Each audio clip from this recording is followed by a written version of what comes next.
Dug Stevenson for Press+1. I'm joined by Sandra Feldman, who's the co-director, producer, and writer for Please Kill Mr. Know-It-All. And I was just saying I love the tagline for this film because basically there's an advice column and all of a sudden it goes viral.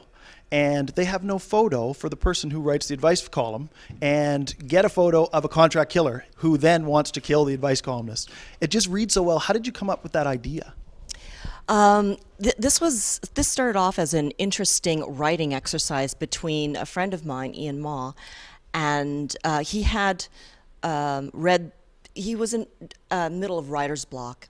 So what he did is he wrote me a couple lines and he said, you finish this off and send it back and forth. And so we had a rule that you could hold on to it for 2 days, but you could write anything you want, but you couldn't change what was written.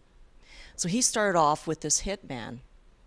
And then I added the character of Sally, the newspaper columnist. And he was taking the script one way, I was taking it to another. Then after about 3 weeks, we both had ideas of what we wanted the movie to be. So he went on with his story and I went on with mine. And just with rewrites, there's not one line, one scene the same between the two.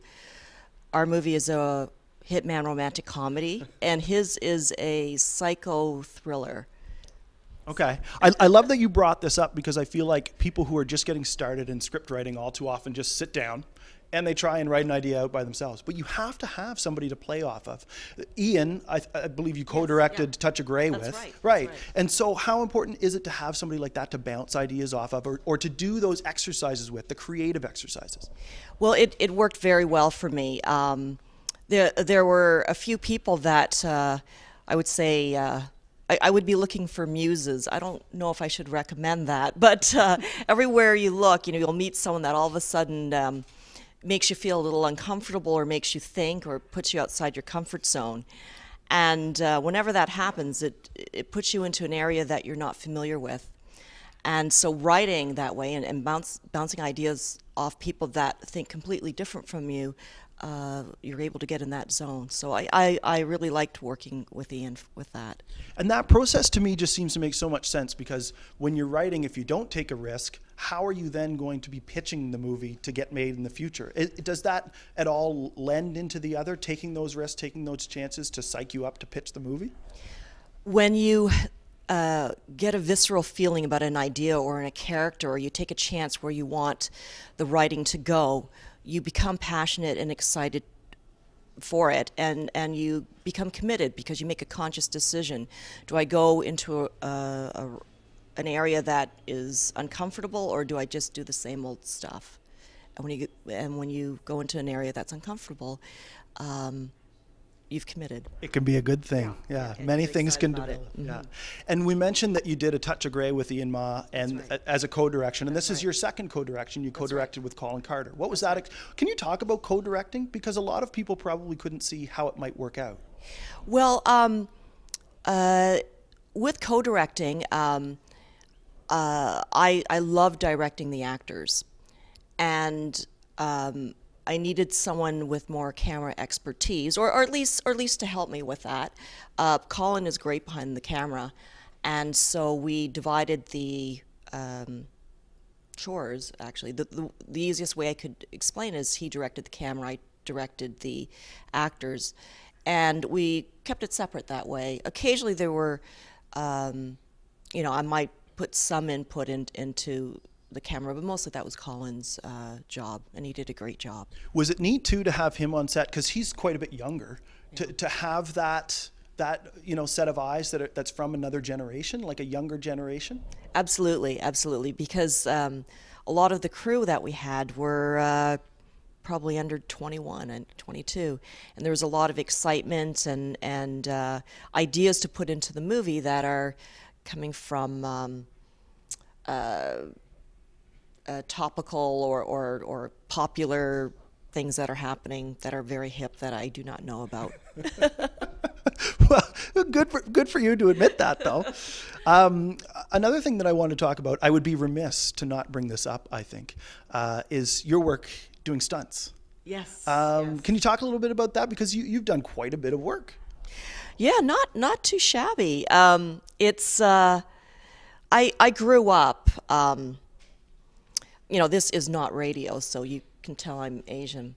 Anyways, on radio they think Sandra We're Feldman. busted. Yeah, Sandra Feldman. No, I don't think she's Asian. But I grew up watching kung fu movies Saturday afternoons. I loved kung fu movies, the old stuff from the 70s.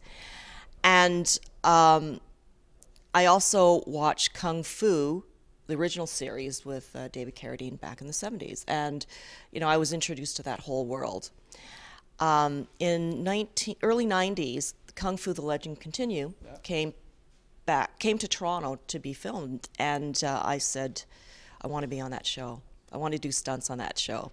I have some background in martial arts, and so I was able to start my stunt career through Kung Fu: The Legend Continues, and it was quite an experience. It was wonderful. The stunt coordinator, Steve Lasescu, took a chance on me and hired me, and from then on I worked fairly regularly in Toronto. Yeah, you obviously did something right because you picked up so many roles doing that. Yeah, pretty lucky, and I was blessed to have people supporting me. One thing that I noticed, you did stunt work for Kobu, which is coming out. Yeah, yes. which is about, you know, like underground dance scene. Yes. I'm glad I was doing stunts because I know nothing about that scene. So if I had to say a word or anything, but it was such a great shoot, the energy on that. And yes, I doubled for 2 actresses there, and it was a lot of fun. And you can always do even better than 6 degrees separation, I feel like, in the Canadian film industry. And I noticed Jefferson Brown was also a star of that movie. Right. He's also a star of Please That's Kill right. Mr. Know-It-All. How small, you know, is the community in Canadian film? It seems that we all know each other, and if we haven't met, there's, you know, 1 degree of separation, you know, maybe 2. It's a very tight community. Does that make it easier to get work? Yes. Yeah, it does. Okay. It does. And so, you know, when there's a veteran in the business and they recommend somebody, you can really count on that person. The stunt community is very small, and especially when I started out in the 90s, it was very, very small. You know, it's bigger now. There's a lot of young people, and there's, you know, a lot of talent. But back then, it was pretty small. Yeah. The last thing I want to ask, you know, because you were co-director, writer, and producer, so obviously you're involved from the beginning of the film all the way through the end. And for most of us, you know, we're just showing up at the theater, we're grabbing our popcorn, we're sitting down, we're watching the movie. What's the process? How long does it take, you know, from doing the writing exercise with Ian to getting it pitched, to starting to film it, to getting it made through the editing process? You know, there seems to be a triangle of quality, speed, and money, right? You can have 2 out of the 3 usually.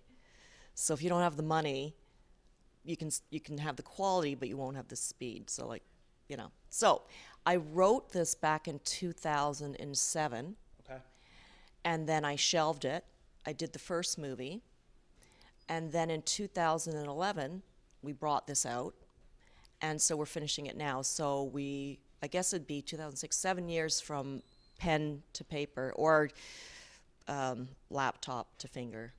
And obviously you're premiering here at the Canadian Film Festival, but you're also shooting in Toronto in a few weeks or a month from now? Absolutely. So we have our release, our theatrical release at the Royal Cinema on May 3rd, 4th, and 5th, so the first weekend in May.